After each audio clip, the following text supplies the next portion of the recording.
This is English shorthand dictation number 72 and the dictation speed is 120 words per minute. Ready? Start. Mr. Chairman, this Constituent Assembly has not been in session for some days. It has done much formal business, but more is yet to be done. We have been cutting our way and clearing the ground on which we intend to erect the edifice of a constitution.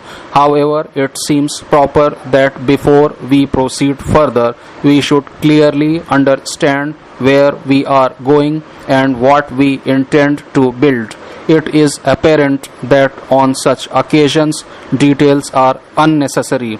In building, you will no doubt use each brick after mature consideration. Usually, when one desires to construct a building, one must have a plan for the structure that one wishes to erect and then collect the material required.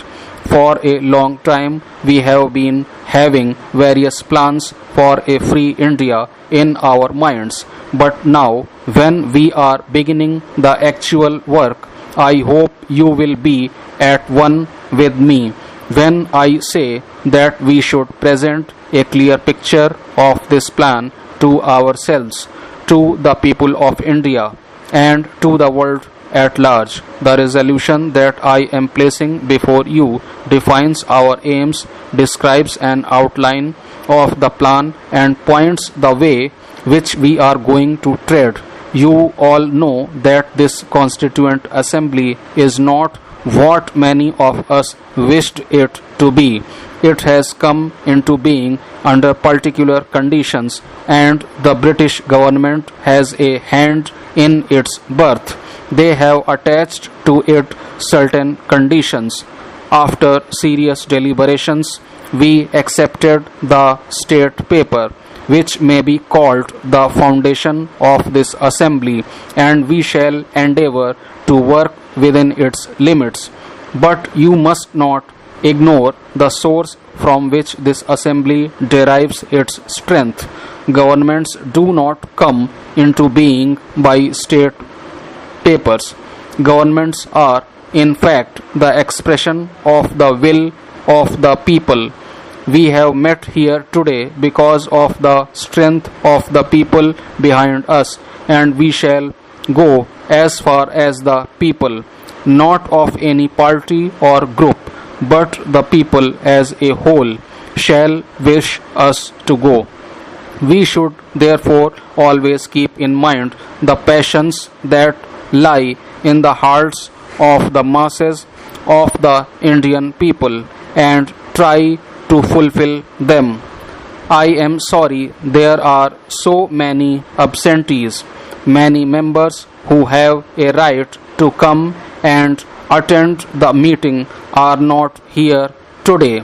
This, in one sense, increases our responsibility. We shall have to be careful that we do nothing which may cause uneasiness in others or goes against any principle. We do hope that those who have abstained will soon join us in our deliberations, since this constitution can only go as far as the strength behind it can push it. It has ever been and shall always be our ardent desire to see the people of India united together so that we may frame a constitution which will be acceptable to the masses of the Indian people. At the same time, it is manifested that when a great country starts to advance, no party or group can stop it. Although this House has met in the absence of some of its members, it will continue functioning and try to carry out its work at all costs. The resolution that I am placing before you is in the nature of a pledge. It has been drafted after mature deliberation and efforts have been made to avoid controversy. A great country is sure to have a lot of controversial issues, but we have tried to avoid controversy as much as possible. The resolution deals with fundamentals which are commonly held and have been accepted by the people. I do not think this resolution contains anything which was outside the limitations laid down by the British Cabinet or anything which may be disagreeable to any Indian, no matter to what party or group he belongs. Unfortunately, our country is full of differences, but no one, except perhaps a few, would dispute the fundamentals which this resolution lays down.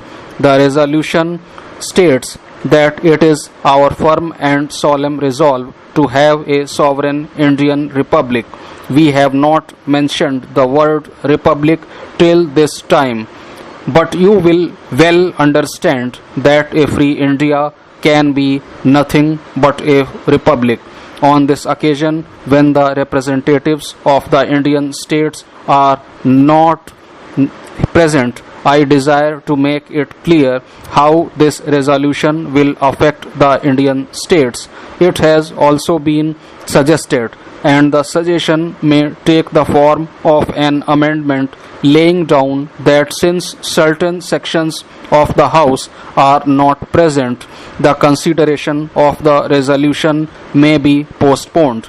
In my opinion, such an amendment is not in keeping with the spirit of the times, because if we do not approve the first objective that we are placing before ourselves, before our country, and before the world at large, our deliberations will become meaningless and lifeless, and the people will have no interest in our work.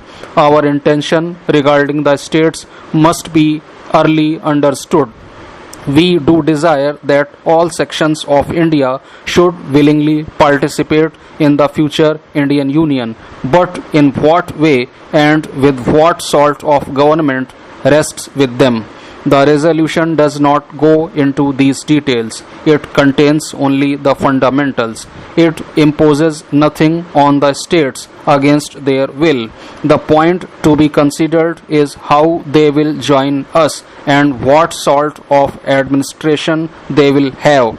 I do not wish to express my personal opinion on the matter.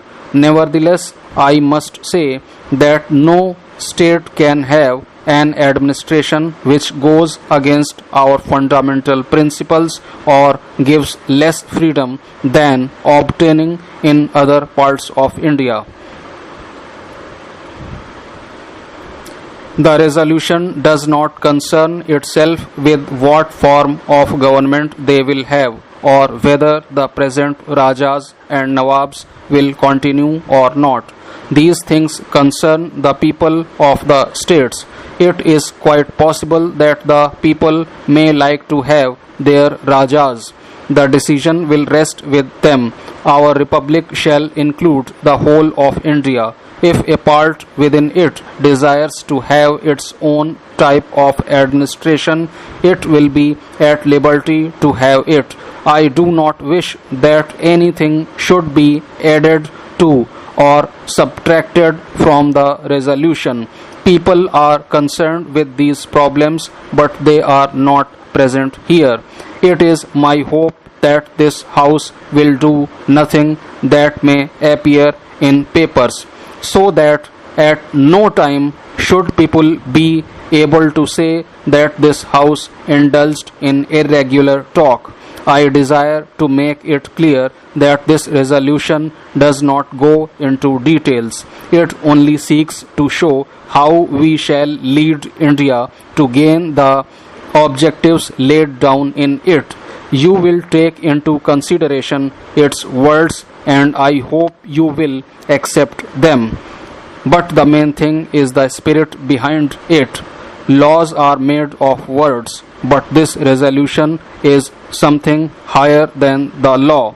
If you examine its words like lawyers, you will produce only a lifeless thing. We are at present standing midway between two eras. The old order is fast changing, yielding place to the new.